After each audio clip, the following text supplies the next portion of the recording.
mes amis, aujourd'hui je vais partager avec vous l'évangile de Jean, Jean 5, deuxième partie du verset 16 à 47. Et j'espère que ça ne va pas être trop lourd pour vous, mais c'est important de connaître parce que cet évangile de Jean, c'est vraiment une clé dans notre vie et c'est important de le connaître. D'autre part, au chapitre 5, du verset 16 à 30, on appelle ça le témoignage de Jésus-Christ comme Fils de Dieu. Bien sûr, il y avait déjà eu un témoignage pour cette femme qui était au bord du puits dans le passage du chapitre 4 où on voit cette femme pleine de péché mais s'approcher de Jésus et Jésus va lui déclarer qu'il est le Fils de Dieu alors qu'il ne pouvait pas le faire avec les intellectuels ou les pharisiens qui s'opposaient toujours à eux. Mais là, Jésus va leur parler très sérieusement. Au verset 16 de Jean 15, il nous dit « C'est pourquoi les Juifs poursuivaient Jésus parce qu'il faisait ces choses le jour du sabbat. » Dans l'ensemble des évangiles, Jésus a guéri plusieurs personnes le jour du sabbat. Il y a eu un paralytique, mais aussi un aveugle, un homme ayant une main sèche, une femme infirme depuis 18 ans et un homme au corps couvert d'œdème. À part ces guérisons, une controverse supplémentaire eut lieu du fait qu'un jour de repos, qu'un jour de sabbat, les disciples arrachaient des épis dans un champ de blé pour les manger. La pensée du Seigneur par rapport au sabbat est très différente de celle de ses adversaires. Dans tous les échanges verbaux qu'ils eurent avec Jésus, les religieux furent de plus en plus humiliés devant les foules, qui accordaient leur faveur au Christ, même que si ce n'était que pour un temps. La haine des religieux fut à l'origine de la condamnation de Jésus sur la croix. Marc 2, verset 27 nous dit « Puis Jésus leur dit, le sabbat a été fait pour l'homme, et non l'homme pour le sabbat. » Revenons au verset 17 de Jean 5. « Mais Jésus leur répondit, mon Père agit jusqu'à présent, moi aussi j'agis. » Jésus attire l'attention sur l'action providentielle et continue de Dieu qui contrôle l'univers et engendre la vie. Ce n'est donc pas une faute pour son Fils d'accomplir les œuvres de miséricorde de son Père le jour du sabbat. En disant « mon Père » au lieu de dire « votre Père » ou « notre Père », le Seigneur fait une autre entorse au judaïsme traditionnel. Par cette façon de s'adresser à Dieu, il affirmait sa divinité, ce que ses adversaires ont très bien compris, car ils devinrent fous furieux. Verset 18. À cause de cela, les Juifs cherchaient encore plus à le faire mourir, non seulement parce qu'il violait le sabbat, mais parce qu'il appelait Dieu son propre Père, se faisant lui-même égal avec Dieu. En comparant son œuvre à celle de Dieu et en l'appelant son propre Père, Jésus s'est bel et bien fait l'égal du Tout-Puissant. Déjà, la controverse du sabbat avait mis le feu aux poudres, mais cette déclaration d'égalité avec Dieu était le comble. Il ressort du texte que Jésus était soit un blasphémateur, soit le vrai Messie. Or, ces œuvres qui étaient un accomplissement des prophéties faites à son sujet dans l'Ancien Testament prouvaient de façon irréfutable qu'il était l'authentique Messie. Cependant, les religieux ont délibérément choisi de ne pas croire parce que cela bouleverserait leur statut social en éliminant leurs privilèges. C'est pour cette raison à laquelle ils ont eu tant de haine. Rappelons-nous que il y avait deux chefs d'accusation contre Jésus, un la transgression du sabbat et l'autre qu'il s'était fait égal avec Dieu. Cela va le poursuivre jusqu'à la croix et ça va être l'objet de son procès. Au verset 19, Jésus reprit donc la parole et leur dit « En vérité, je vous le dis, le Fils ne peut rien faire de lui-même. Il ne fait ce qu'il voit faire au Père. Et tout ce que le Père fait, le Fils aussi le fait pareillement. » Le Seigneur va maintenant largement enfoncer le clou. Il va faire trois autres déclarations concernant d'abord, il explique qu'il n'est pas indépendant, qu'il n'agit pas à l'encontre de la volonté du Père, il ne fait pas cavalier seul en quelque sorte. Plusieurs fois dans cet évangile, il doit agir à l'initiative du Père, en accord avec sa volonté, que son jugement est conforme à la pensée du Père et que son enseignement vient de lui. Il répond ainsi à tous ceux qui lui posaient la question « Mais de quel droit agis-tu ainsi ?»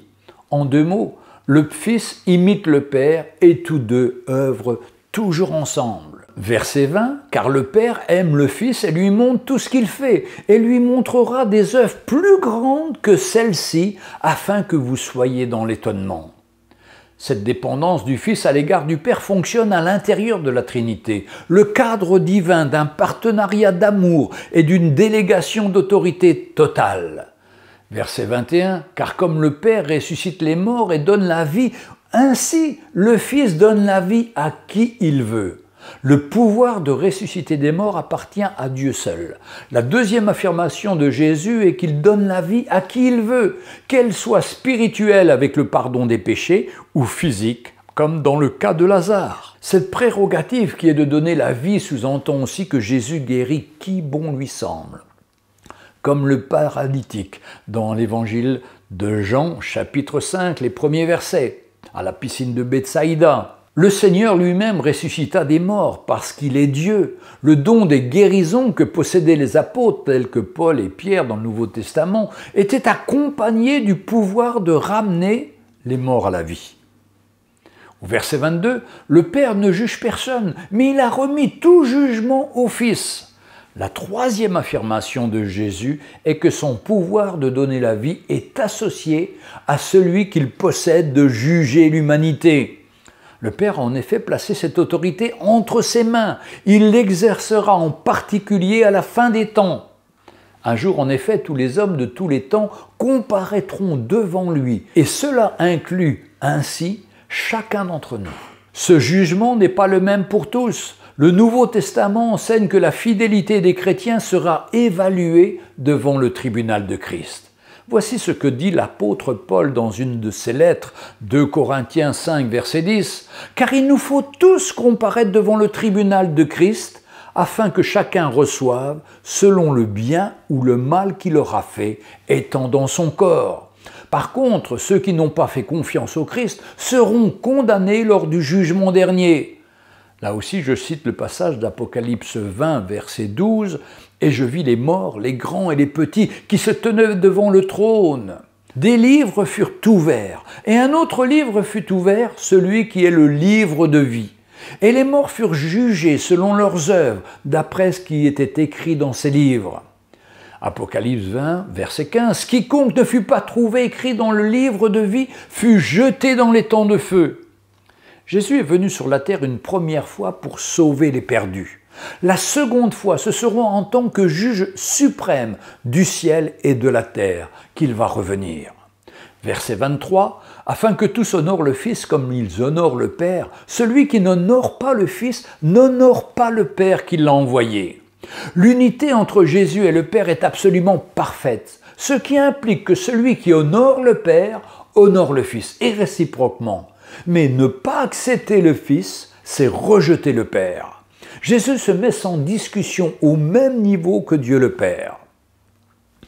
Verset 24, « En vérité, je vous le dis, celui qui écoute ma parole et qui croit à celui qui m'a envoyé a la vie éternelle et ne vient point en jugement, mais il est passé de la mort à la vie. » Je rappelle les trois affirmations précédentes que Jésus a données. D'abord, tout ce que le Père fait, le Fils le fait pareillement. Second lieu, il donne sa vie à qui il veut. Et enfin, troisième point, tout jugement a été remis entre ses mains. Sur cette base, celui qui croit que le Fils procède du Père et qui lui fait confiance reçoit dès maintenant, dans le temps présent, la vie éternelle et échappe ainsi au châtiment. C'est par sa parole, qui est une autorité équivalente à celle de Dieu le Père, que Jésus donne la vie. Le croyant a déjà reçu le verdict d'acquittement. Son sort éternel a été décidé une fois pour toutes lorsqu'il s'est confié en Jésus-Christ. Ce verset met l'accent sur la dimension présente du salut. La vie éternelle est une réalité actuelle pour le chrétien. D'ailleurs, Jean va le confirmer dans sa première lettre lorsqu'il écrit, et je cite dans 1 Jean 5, verset 11, « Et voici ce témoignage, c'est que Dieu nous a donné la vie éternelle et que cette vie est dans son Fils. » Amen. Verset 25. « En vérité, je vous le dis, l'heure vient où elle est déjà venue, où les morts entendront la voix du Fils de Dieu, et ceux qui l'auront entendu vivront. » Jésus poursuit son enseignement avec une autre affirmation. Le pouvoir qu'a Jésus de donner la vie va jusqu'à faire sortir une personne de la mort spirituelle dans laquelle nous étions tous enfermés. Ça s'appelle la nouvelle naissance. Mais il peut aussi ressusciter un mort, un cadavre, du fond d'un sépulcre, ce qu'il fera d'ailleurs avec Lazare. Devant sa tombe, il dira, et je le cite, dans Jean 11, 25, Jésus lui dit « Je suis la résurrection et la vie. Celui qui croit en moi vivra, quand même il serait mort. Et quiconque vit et croit en moi ne mourra jamais. » Crois-tu cela ? Versets 26 et 27 de l'évangile de Jean, chapitre 5. « Car comme le Père a la vie en lui-même, ainsi il donne au Fils d'avoir la vie en lui-même, et lui a donné le pouvoir de juger, parce qu'il est le Fils de l'homme. » Le discours de Jésus revient sur deux aspects importants qui sont l'apanage de la divinité. D'une part, il possède la vie en lui-même, ainsi que le pouvoir de la donner, et d'autre part, c'est lui qui est le juge suprême du ciel et de la terre. Versets 28 et 29, « Ne vous étonnez pas de cela, car l'heure vient où tous ceux qui sont dans les sépulcres entendront sa voix, et en sortiront. Ceux qui auront fait le bien ressusciteront pour la vie, mais ceux qui auront fait le mal ressusciteront pour le jugement. » Paul écrit aux Thessaloniciens, première épître, au chapitre 4, verset 16, « Car le Seigneur lui-même, un signal donné, à la voix d'un archange et au son de la trompette de Dieu, descendra du ciel, et les morts en Christ ressusciteront premièrement. » Puis sur le verset suivant de Thessaloniciens, verset 17, « Ensuite nous les vivants qui serons restés, nous serons tous ensemble élevés avec eux sur les nuées à la rencontre du Seigneur dans les airs, et ainsi nous serons toujours avec le Seigneur. » La deuxième étape de la résurrection pour la vie aura lieu à la fin de ce que s'appelle la Grande Tribulation. Cette période apocalyptique décrite dans le dernier livre du Nouveau Testament. À ce moment-là, Jésus reviendra dans toute sa gloire, et ceux qui seront morts martyrs sur les coups de l'Antichrist reviendront à la vie et en même temps que tous les croyants de l'Ancien Testament. Voici ce qui concerne la première résurrection pour la vie. La deuxième résurrection est pour la mort, pour être condamné uniquement. Celle-ci aura lieu lors du jugement dernier, à la fin du millénium, le règne de 1000 ans de Jésus sur la terre. Ceux-là seront jugés en fonction du mal qu'ils auront fait durant leur vie terrestre. Car il y a des degrés de châtiment. Ils se tiendront devant un Dieu saint et plaideront seuls leur cause. Ils pourront toujours essayer d'invoquer des excuses classiques, des tribunaux humains comme la vice de forme, une enfance malheureuse et tout le reste. Mais les Écritures nous avertissent qu'aucun d'entre eux n'échappera au châtiment éternel, car seuls ceux dont les noms sont écrits dans le livre de vie de l'agneau iront dans la félicité éternelle. Dans le livre de vie sont écrits les noms des vrais croyants, ceux qui ont accepté le sacrifice de Jésus sur la croix pour effacer leurs fautes et qui marchent dans la sanctification. Verset 30, « Je ne puis rien faire de moi-même selon ce que j'entends. Je juge et mon jugement est juste parce que je ne cherche pas à faire ma volonté, mais la volonté de celui qui m'a envoyé. » Ce passage sert de transition et de conclusion au discours de Jésus sur son union avec le Père. Cette partie se termine de la même façon dont elle a commencé, c'est-à-dire avec l'affirmation selon laquelle le Fils ne peut rien faire de lui-même en dehors du Père. Tout ce qu'il accomplit comme le jugement qu'il rend l'est dans le seul but d'accomplir la volonté de Dieu. Il est le parfait porte-parole de l'Éternel. Cette unité entre le Père et le Fils démontre bien qu'ils ont la même essence, la même nature divine. Cette soumission à Dieu de la part de Jésus est un exemple à suivre pour ceux qui veulent marcher comme des chrétiens. L'homme à l'état brut est incapable de plaire à Dieu. Il est naturellement en rébellion contre son Créateur, même avec ses actes religieux et ses soi-disant bonnes actions. C'est pour cette raison que Jésus a insisté, disant à Nicodème, « Il faut que vous naissiez de nouveau. » Puis versets 31 et 32, « Si c'est moi qui rends témoignage de moi-même, mon témoignage n'est pas vrai. Il y a un autre qui rend témoignage de moi, et je sais que ce témoignage qu'il rend de moi est vrai. » À son propre témoignage, Jésus va en ajouter 5 autres. D'abord celui de Jean-Baptiste, puis celui de ses œuvres, troisièmement du Père, quatrièmement des Écritures et cinquièmement de Moïse. Car si Christ rendait témoignage de lui-même, il ne serait pas accepté, car il serait perçu comme une preuve d'arrogance et d'exaltation de soi. Pour qu'une chose soit reconnue comme véridique en Israël, il fallait au moins 2 personnes qui s'en portent garantes. Jean 5, versets 33 et 34, « Vous avez envoyé une délégation vers Jean et il a rendu témoignage à la vérité. Pour moi, ce n'est pas d'un homme que je reçois le témoignage, mais je dis ceci afin que vous soyez sauvés. » En tant que fils de Dieu, Jésus n'a pas besoin de quiconque pour le défendre. Néanmoins, le témoignage de Jean-Baptiste en sa faveur avait été fait selon la vérité. Il fut bénéfique aux Juifs. Il était à la mesure que les Juifs auraient pu recevoir. Étant le précurseur de Christ, il indiqua à tous ceux qui venaient à lui que Jésus était le Logos, la parole, l'agneau de Dieu. Jean-Baptiste est en quelque sorte la lampe qui reflétait la lumière venant du Messie. C'est d'ailleurs ce qui est dit au verset 35 et 36. « Jean était la lampe qui brûle et qui luit, et vous avez voulu vous réjouir 1 heure à sa lumière. » Moi, j'ai un témoignage plus grand que celui de Jean, car les œuvres que le Père m'a donné d'accomplir, ces œuvres même que je fais, témoignent de moi que c'est le Père qui m'a envoyé.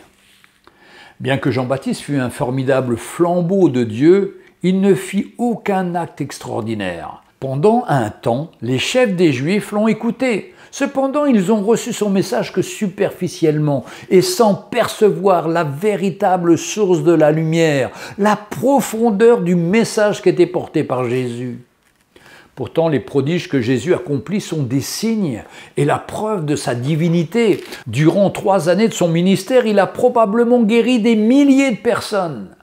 La vie créatrice de Dieu émanait de son être. Il est le Tout-Puissant fait homme. En outre, ces miracles avaient été prédits, écrits par les prophètes de l'Ancien Testament. Et ils avaient la parole. Verset 37, « Et le Père qui m'a envoyé a rendu lui-même témoignage de moi. Vous n'avez jamais entendu sa voix, vous n'avez point vu sa face. » Lors du baptême de Jésus et de la transfiguration, Dieu a témoigné en faveur de son Fils d'une manière à la fois audible et visible. Et il a dit « Voici, celui-ci est mon Fils bien-aimé, en qui j'ai mis toute mon affection. » Une colombe est descendue, signe de la grâce de Dieu, du miracle du Seigneur. Mais ils n'ont pas voulu en tenir compte. De plus, les miracles extraordinaires qu'il accomplit régulièrement sont la preuve que le Père est avec lui. Les adversaires de Jésus sont dans les ténèbres les plus complètes en ce qui concerne la nature de Dieu. Ils n'ont aucune compréhension de sa personne, ni de communication avec lui. Les religieux ne connaissent pas Dieu. Qu'en est-il de nous, de vous, de moi? J'ai besoin de m'affermir dans la connaissance de l'œuvre profonde de Jésus et du plan de Dieu pour ma vie, afin de ne pas rester au bord, mais cherchons à le connaître davantage en profondeur. Versets 39 et 40, « Et sa parole ne demeure pas en vous, parce que vous ne croyez pas à celui qui l'a envoyé. Vous sondez les Écritures parce que vous pensez avoir en elles la vie éternelle.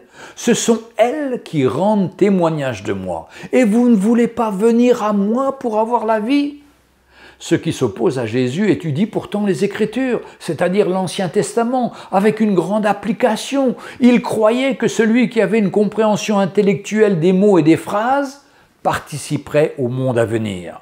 C'était pour eux un exercice purement intellectuel, cérébral.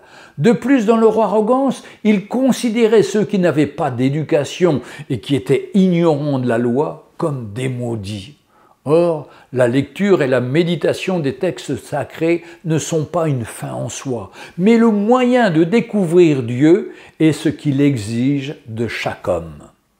Les érudits juifs s'étaient endurcis par leur propre justice. Ils avaient un voile sur leur esprit et sur leur cœur. C'est pour cela qu'ils ne reconnaissaient pas que Jésus était le prophète, le roi, le descendant de David, le Messie qui avait été promis et l'accomplissement de toute la loi et de son système sacrificiel. En s'offrant lui-même sur la croix, le Christ devient à la fois le sacrifice parfait, l'agneau de Dieu qui enlève le péché du monde, et le grand prêtre, le souverain sacrificateur qui offre le sacrifice. Mais en dépit des preuves irréfutables qui pointent vers Jésus comme le Fils de Dieu, les chefs religieux ont délibérément choisi de le rejeter. Or, on ne peut obtenir la vie éternelle qu'en venant humblement à Jésus. Il n'existe pas d'autre chemin. Versets 41 et 42, « Je ne tire pas ma gloire des hommes, mais je sais que vous n'avez point en vous l'amour de Dieu. » Les Juifs ont peut-être pensé que Jésus était vexé parce qu'il n'avait pas été officiellement approuvé par les chefs religieux. Ils croient connaître ses motifs, mais en vain.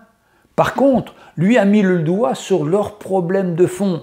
Il n'y a aucune affinité pour Dieu que de toute façon, il n'aime pas. Pourtant, le plus grand commandement que Moïse a donné au peuple est dans Deutéronome chapitre 6, verset 5. « Tu aimeras l'Éternel ton Dieu de tout ton cœur, de toute ton âme et de toute ta force. » Et ils chantent et ils répètent cela, mais ne le vivent pas. Verset 43. « Je suis venu au nom de mon Père et vous ne me recevez pas. Si un autre vient en son propre nom, vous le recevez. » Les faux messies et les faux prophètes n'ont jamais manqué, ni avant ni après Jésus, et ils ont toujours été mieux reçus que les envoyés de Dieu. Les faux valorisent l'homme, leur chatouillent les oreilles et leur disent ce qu'il faut entendre. Les vrais prophètes qui parlent au nom de Dieu ont un message qui est essentiellement un appel à la repentance, et donc fort désagréable pour l'orgueil humain. C'est pour cela que les religieux rejettent le Christ, le représentant de Dieu et l'ambassadeur du Père. Par contre, un jour, l'Antichrist viendra en son propre nom et il sera accepté. Jean 5, verset 44, « Comment pouvez-vous croire, vous qui tirez votre gloire les uns des autres et qui ne cherchez pas la gloire qui vient de Dieu seul ?» En recherchant l'approbation des hommes et désirant être placés sur un piédestal par eux, les chefs religieux usurpent la gloire qui revient à Dieu seul. Ils ont transformé la loi en une religion qui est à leur propre service et qui leur donne le pouvoir sur le peuple. Il en est ainsi toujours pareil encore aujourd'hui. Les systèmes religieux ont la fâcheuse tendance à être l'opium du peuple, pour reprendre un vieux dicton. Il y a bien sûr le phénomène des sectes, plus de 2000 dans le monde, mais les grandes religions ont aussi leurs gourous. Versets 45 à 47, « Ne pensez pas que moi je vous accuserai devant le Père. Celui qui vous accuse, c'est Moïse, en qui vous avez mis votre espérance. Car si vous croyez Moïse, vous me croiriez aussi, parce qu'il a écrit de moi. Mais si vous ne croyez pas ces écrits, pourquoi croiriez-vous à mes paroles ? » Jésus est venu en tant que sauveur et non pas comme juge. Il ne désirait pas accuser quiconque. C'est Moïse dont les Juifs se réclament, qui les condamnera parce qu'ils ont rompu l'alliance qu'il a instituée avec Israël.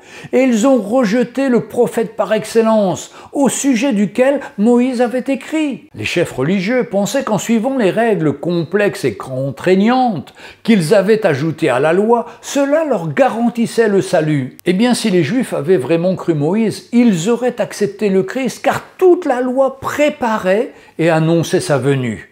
Le Messie devait venir pour accomplir par sa vie et par sa mort toute la loi, aussi bien morale que cérémonielle. En s'offrant lui-même sur la croix, Jésus fut le dernier des sacrifices interminables que les Israélites devaient obligatoirement offrir jour après jour, mois après mois. Si vous regardez dans le livre des Nombres et que vous additionnez tous les animaux qui étaient immolés sur l'année par Israël en tant que nation, juste pour l'exercice normal du culte, cela fait 115 taureaux, 38 béliers, 1196 agneaux, 31 boucs. Si j'ai bien compté, une véritable hécatombe, surtout dans le rang des agneaux. Cela n'inclut pas les sacrifices individuels qui devaient être faits inévitablement, être offerts par des individus ayant commis certaines transgressions. Cela n'inclut pas non plus les offrandes faites volontairement par reconnaissance envers Dieu. Par exemple, en plus que vous aviez une naissance, que vous vouliez faire un sacrifice, eh bien vous aviez touché un mort, il fallait offrir un de ces animaux. Et vous verrez que le culte hébraïque repose sur des sacrifices interminables. La pensée, le fil conducteur des 5 livres de la loi aboutit à la personne de Christ. Mais Moïse, ce grand législateur, ainsi que tous les prophètes de l'Ancien Testament, furent d'abord rejetés par les dirigeants d'Israël et ensuite par tout le peuple. Les chefs religieux sondaient l'Ancien Testament, mais se refusaient à le comprendre et surtout à lui obéir. Ils avaient conçu leur propre religion et c'est pour cela qu'ils ne reçurent pas Jésus le Messie. Ce long passage conflictuel entre les chefs religieux et Jésus que je viens de terminer semble indiquer que son procès a déjà commencé. L'enseignement que donne le Christ a plusieurs composantes. Il communique tout d'abord qu'il est venu révéler l'intention et le véritable sens de la loi, et donc du sabbat. Dans ce procès en cours, de faux témoignages sont appelés à la barre. Concernant Jean-Baptiste, les Écritures, les miracles, Moïse et surtout Dieu, que Jésus appelle son Père.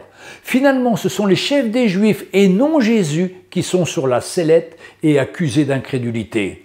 Jésus souligne avec insistance la communion intime qui le lie à son Père et l'harmonie qu'il existe entre eux. Les paroles et les œuvres du Fils sont celles du Père. La vie qui est dans le Fils est aussi dans le Père. Celui qui rejette le Fils rejette le Père. Comme Dieu travaille en permanence, Jésus a reçu de lui tout pouvoir pour agir selon son exemple, même pendant le repos du sabbat.